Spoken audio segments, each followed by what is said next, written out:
बच्चों, आज आपकी क्लास 10th में पाठ आपका पहले से चल रहा है अम्ल क्षार व लवण। पाठ को आगे बढ़ाते हैं। आशा करता हूं कि जो मैं पाठ आपको वीडियो के माध्यम से भेज रहा हूं वो आपको अच्छे से समझ में आ रहा होगा। बहुत महत्वपूर्ण चैप्टर है ये। बड़ी क्लासों में जाओगे तो ये आपका बेस बनेंगे। अगर आप साइंस साइड लेते हैं, विज्ञान स्ट्रीम, विज्ञान से अगर आप पढ़ेंगे तो रसायन विज्ञान का मूल आधार बनेंगे ये पाठ आपके। तो इसलिए इन पाठों को बहुत ध्यान से पढ़ने की जरूरत है। पीछे मैंने आपको अम्ल क्षार सूचक, अम्लों के गुण, क्षारों के गुण, ये मैंने आपको पढ़ाए और आज वहीं से आगे बढ़ते हैं। और आज सबसे पहला टॉपिक लेते हैं सभी अम्लों व क्षारों में समानता। अम्लों और क्षारों में क्या समानता है, कौन से पदार्थ अम्ल हैं, कौन से क्षार हैं, ये मैं आपको बताऊंगा।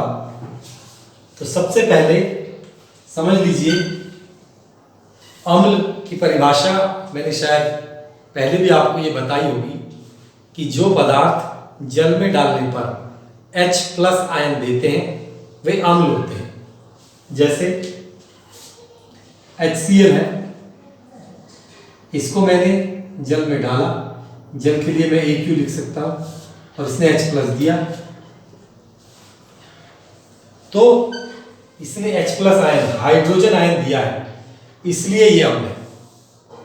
अगर मैं पूछूं क्या CH4 एक अम्ल है, क्योंकि H तो इसमें भी है, H इसमें भी है, तो मेरा उत्तर होगा नहीं, ये एक अम्ल नहीं है। क्योंकि अगर इसे जल में डालेंगे तो ये H+ आयन नहीं देगा। तो आज आप समझ लीजिए कि जो पदार्थ, तो ये हमारा अम्ल हो गया और ये अम्ल नहीं है। क्यों नहीं है बता सकते हैं, क्योंकि CH4, वैसे तो मीथेन गैस का सूत्र है, क्योंकि CH4 जलीय विलयन में H+ आयन उत्पन्न नहीं करता, अतः यह अम्ल नहीं है। तो किसी पदार्थ के अम्ल होने या ना होने की पुष्टि होती है जब उसे जल में डाला जाता है, उसका जलीय विलयन बनाया जाता है। यदि वो H+ आयन दे रहा है तो वो अम्ल है, यदि H+ आयन नहीं दे रहा है तो वो अम्ल नहीं है। एक और एग्जांपल लेते हैं, ग्लूकोज C6H12O6, क्या ये अम्ल है? नहीं, ये भी अम्ल नहीं। क्यों नहीं? क्योंकि ये जलीय विलयन में H+ आयन नहीं देता, हाइड्रोजन धनायन नहीं देता। केवल वही पदार्थ अम्ल है जो जल में हाइड्रोजन आयन देते हैं। अच्छे से समझ लीजिए। उम्मीद करता हूं अम्लों में क्या समानता है? अम्लों में यही समानता है कि सभी अम्लों में समानता क्या है? सभी अम्ल जलीय विलयन में हाइड्रोजन आयन देते हैं। समझ में आ गया होगा मुझे लगता है। इसके बाद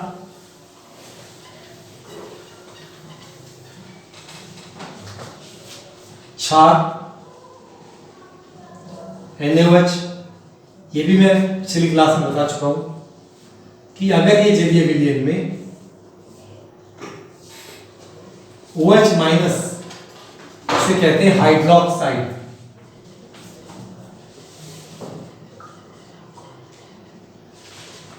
hydroxide ion, hydroxide ion, hydroxide ऋणायन भी कह सकते हैं। अगर ये हाइड्रोक्साइड आयन दे रहा है कोई पदार्थ जल में घुलने पर, कब?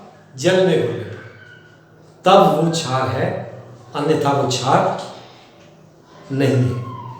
अच्छा बच्चों, दो शब्द हैं, एक क्षार और एक क्षारक।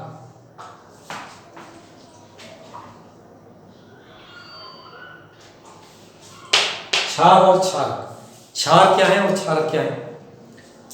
क्षार तो वो पदार्थ है जो मैंने बताया था अभी आपको, पीछे इतनी सारी परिभाषाएं दी हैं, उनके इतने सारे गुण बताए। पर क्षारक क्या है? तो बच्चों, क्षारक वे क्षार होते हैं जो जल में घुल जाते हैं। जो क्षार जल में घुल जाएगा वो क्षारक कहलाएगा। मैंने ये प्रश्न भी पूछा था आपसे, और अच्छे से याद कर लीजिए इसको कि क्षार और क्षारक में क्या अंतर है। तो जो क्षार जल में घुल जाएंगे उनको हम क्षारक बोलेंगे। सभी क्षार जल में नहीं घुलते, ठीक है, ध्यान रखिए। इसके बाद आगे बढ़ते हैं और अपने दूसरे टॉपिक पर चलते हैं। जलीय विलयन में अम्ल क्षार का क्या होता है? क्षार कह दो, क्षारक, क्योंकि क्षारक मैं इसलिए बोल रहा हूं क्योंकि क्षारक ही जलीय विलयन बनाते हैं। जलीय विलयन में अम्ल क्षारक का क्या होता है? तो वो तो आपने देखा कि जलीय विलयन में अम्लीय क्षारक का क्या होगा। जो अम्ल होगा वो जलीय विलयन में H+ देगा, और जो क्षार होगा वो जलीय विलयन में OH- देगा। अब बच्चों, आपको मैं एक महत्वपूर्ण बात बताने जा रहा हूं, ध्यान से सुनिए। बच्चों, अम्ल और क्षार ये जलीय विलयन में ही अपना व्यवहार प्रदर्शित करते हैं। अगर ये जल के संपर्क में नहीं आते तो ये अपना व्यवहार प्रदर्शित नहीं करेंगे। जैसे सल्फ्यूरिक अम्ल है, उसका अगर पाउडर रूप है तो उसे आप ऐसे स्थान पर रख दें जहां नमी नहीं है तो वो बिल्कुल भी नुकसान नहीं पहुंचाएगा, क्योंकि अम्ल और क्षारक तभी प्रभावी होते हैं जब उन्हें जल मिलता है, क्योंकि जल में ही आयनों में टूट जाते हैं और तब ये अपना प्रभाव हमें दिखाते हैं। आप एक प्रयोग करें कि लिटमस पेपर जो सूखा लिटमस पेपर हो, शुष्क, उसको आप सल्फ्यूरिक अम्ल के पाउडर पर रगड़िए। नीले लिटमस पेपर को, अम्ल है ना सल्फ्यूरिक अम्ल, या हाइड्रोजन क्लोराइड गैस शुष्क, ये एक गैस जार है,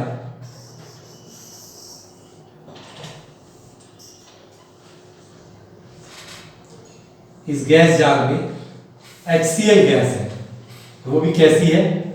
शुष्क। हाइड्रोजन क्लोराइड यानी HCl एक अम्ल भी होता है, पर वो कब बनेगा? जब आप इसे जल में घोलेंगे, ठीक है, जलीय विलयन। लेकिन फिलहाल अभी ये शुष्क है और मैं इसमें गैस है,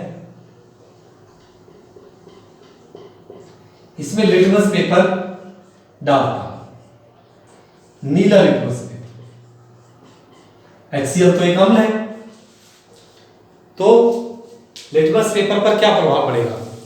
क्या ये नीले से लाल हो जाएगा? नहीं होगा। क्यों? क्योंकि ये शुष्क है, इसमें जल नहीं है। अम्ल अपना अम्लीय लक्षण जल की उपस्थिति में ही दिखाते हैं। अब एक काम करते हैं, ये जो लिटमस पेपर है इसे गीला कर लेते हैं ताकि HCl जो शुष्क है उसे कुछ नमी मिल सके। अगर आप गीले नीले लिटमस पेपर को गैस जार में ले जाएंगे तो जो HCl गैस है वो लिटमस पेपर पर जो जल की मात्रा है उसमें घुल जाएगा और H+ आयन देगा और वही अम्ल की अम्लीय प्रकृति के लिए जिम्मेदार है, तो वो H+ आयन अम्ल का व्यवहार प्रदर्शित करेंगे और नीले लिटमस पेपर को लाल कर देंगे। अब आपको काफी हद तक मेरे हिसाब से समझ में आया होगा। अम्ल अपनी अम्लीय क्षमता जलीय विलयन में ही दर्शाएगा। अगर उसे जल नहीं मिल रहा है तो उसकी अम्लीय क्षमता शून्य है, कोई उसमें अम्लीय क्षमता नहीं है। जैसा कि मैंने एक प्रयोग द्वारा आपको समझाने का प्रयास किया। तो बच्चों, अगर HCl गैस या किसी और अम्ल की गैस शुष्क अवस्था में है, उसमें नमी नहीं है, तो उसका अम्लीय लक्षण नहीं होगा, लिटमस पेपर पर उसका कोई प्रभाव नहीं होगा। लेकिन अगर नमी कहीं से उसे मिल जाए तो वो अपना अम्लीय व्यवहार प्रदर्शित करना आरंभ कर देगा। जैसे कि मैंने इस प्रयोग में आपको समझाया कि आप लिटमस पेपर को नम कर लीजिए, नमी मिल जाएगी, तो नमी मिलने से HCl गैस उस नमी में घुलेगी और अपना अम्लीय व्यवहार प्रदर्शित करने लगेगी। तो बच्चों, अम्ल और क्षार जल में H+ आयन या OH- आयन देंगे, तभी वो अपना व्यवहार प्रदर्शित करेंगे। एक बात थोड़ी सी और बताना चाहता हूं। HCl का जो जलीय विलयन है उसमें वो H+ आयन देगा और Cl- आयन। जल जो होता है H2O, ये H+ और OH- में टूटता है। जल, उसमें दोनों लक्षण हैं, अम्लीय भी और क्षारीय, इसीलिए जल को उदासीन कहा जाता है। लेकिन एक बात और बता देता हूं बच्चों मैं आपको, अम्ल का H+ और क्षार का OH- एक दूसरे को उदासीन कर देते हैं। जल इन आयनों में टूटता तो है, लेकिन बहुत कम। मान लिया अगर जल के 100 अणु हैं तो उनमें से हो सकता है 1 अणु ही आयनों में टूटे। बहुत कम आयन जल में उपस्थित होते हैं, इसीलिए जल विद्युत धारा प्रवाहित नहीं कर सकता। पानी में हमें करंट लग जाता है, लेकिन वो करंट लगता है खनिज लवण घुले होने के कारण। अगर जल शुद्ध है, उसमें कोई खनिज लवण नहीं घुला हुआ, तो उसमें हमें करंट नहीं लग सकता, क्योंकि उसमें आयन उपस्थित नहीं होते हैं पर बहुत कम मात्रा में, और इतने कम कि वो विद्युत का चालन अच्छे प्रकार से नहीं कर पाते। लेकिन जब आप शुद्ध जल में HCl डाल देते हैं, तो HCl या कोई भी अम्ल या क्षारक डाल देते हैं, तो जल विद्युत का चालक बन जाता है। तो जो HCl पदार्थ है, विलयन नहीं, पदार्थ, वो विद्युत का चालक नहीं है। लेकिन जैसे ही आपने उसे जल में डाला, उसने अपने आयन दिए, तो HCl का जलीय विलयन विद्युत का चालक बन गया। तो इसलिए कहते हैं इन पदार्थों को विद्युत अपघट्य। जो पदार्थ जलीय विलयन में विद्युत के चालक के समान व्यवहार करते हैं, उन्हें हम विद्युत अपघट्य पदार्थ कहते हैं। तो अम्ल और क्षारक विद्युत अपघट्य का कार्य भी करते हैं, विद्युत अपघट्य भी होते हैं। ठीक है, ये बात ध्यान रखना। इसके बाद अब बात करते हैं कि कौन सा अम्ल प्रबल है या कौन सा क्षार प्रबल है। तो इसके लिए थोड़ा ऐसे समझेंगे कि कोई अम्ल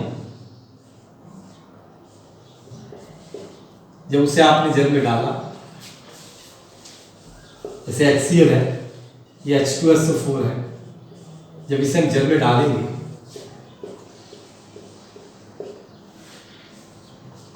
तो आप देख रहे हैं कि दोनों ही H+ दे रहे हैं। दोनों की समान मात्रा समान जल में आप डालेंगे तो दोनों H+ तो देंगे, लेकिन जो ज्यादा H+ देगा, आपने 2 अम्ल अलग अलग लिए हैं, उनको समान पानी में जल में डाला है, उसके बाद हाइड्रोजन आयनों की सांद्रता यानी उनकी मात्रा की गणना करें और जो अम्ल जितने ज्यादा H+ आयन देगा वो अम्ल उतना ही प्रबल होगा। यहां इनको मत देखना कि यहां 1 है या 2 है ना, ये तो संतुलन के लिए लगाया हुआ है। विलियन में जितने H+ आयन होंगे उन्हें गिनेंगे 1 2 3 4 5 7 100 1000 जितने भी होंगे। यह हमें देखना होगा कि पदार्थ कितने H+ आयन दे रहा है, हाइड्रोजन आयन दे रहा है अम्ल। तो जितने ज्यादा हाइड्रोजन आयन देगा अम्ल उतना ही प्रबल होगा। इसका उल्टा क्षार भी ऐसे ही, अम्ल का उल्टा क्षार होता है। तो क्षार की प्रबलता की गणना कैसे करेंगे? क्षार की प्रबलता की गणना भी इस प्रकार ही होगी कि जितने ज्यादा OH- देगा जो क्षारक बोलेंगे क्योंकि क्षारक होते हैं जल में, जो क्षारक जितने H+ आयन OH- आयन जितने ज्यादा देगा वो क्षारक उतना ही प्रबल होगा।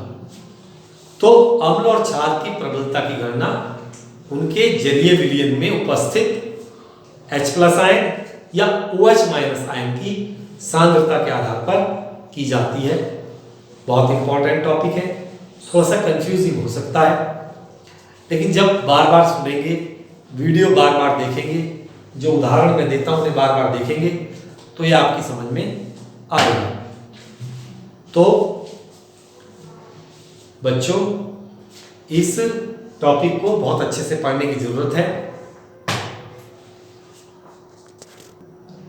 तो इस प्रकार ये 3 टॉपिक मैंने आपको पढ़ाए कि सभी अम्ल और क्षारों में क्या समानता है, जलीय विलयन में अम्ल क्षारक का क्या होता है और अम्ल या क्षार के विलयन कितने प्रबल होते हैं। अब आपने देखा होगा कि मैंने शुरू में बताया था अम्ल 2 तरह के होते हैं, कार्बनिक और अकार्बनिक। तो कार्बनिक अम्ल दुर्बल होते हैं क्योंकि जलीय विलयन में H+ आयन की ज्यादा मात्रा नहीं देते, लेकिन खनिज अम्ल जो होते हैं वो प्रबल है क्योंकि वो जलीय विलयन में H+ आयन बहुत अधिक मात्रा में देते हैं। तो इस प्रकार हम प्रबल अम्ल और प्रबल क्षार की गणना उनके जलीय विलयन में उपस्थित H+ आयन और OH- आयनों की सांद्रता, विज्ञान की भाषा में सांद्रता, वैसे आप साधारण भाषा में मात्रा कह सकते हो, मात्रा, उनकी मात्रा के आधार पर कर सकते हैं। तो बच्चों ये जो टॉपिक रह गया pH स्केल, मैं इसे आपको कल समझाऊंगा ये क्या होता है। ये भी एक बहुत महत्वपूर्ण टॉपिक है, ज़्यादातर इससे प्रश्न आता है। मैं आपसे बार बार कहता हूँ कि जो टॉपिक मैं पढ़ाता हूँ उनके ऊपर प्रश्न ज़्यादा से ज़्यादा करने की कोशिश करें। मैं तो 4-5 प्रश्न ही देता हूँ ताकि सभी बच्चे आराम से कर लें, लेकिन कक्षा 10 में इन 5 प्रश्नों से उतना काम नहीं चलेगा जितना आप ज़्यादा से ज़्यादा प्रश्न, अगर आपके पास किताब है तो उसमें से पढ़ें या इंटरनेट की सहायता से गूगल पर आप प्रश्न सर्च कर सकते हैं।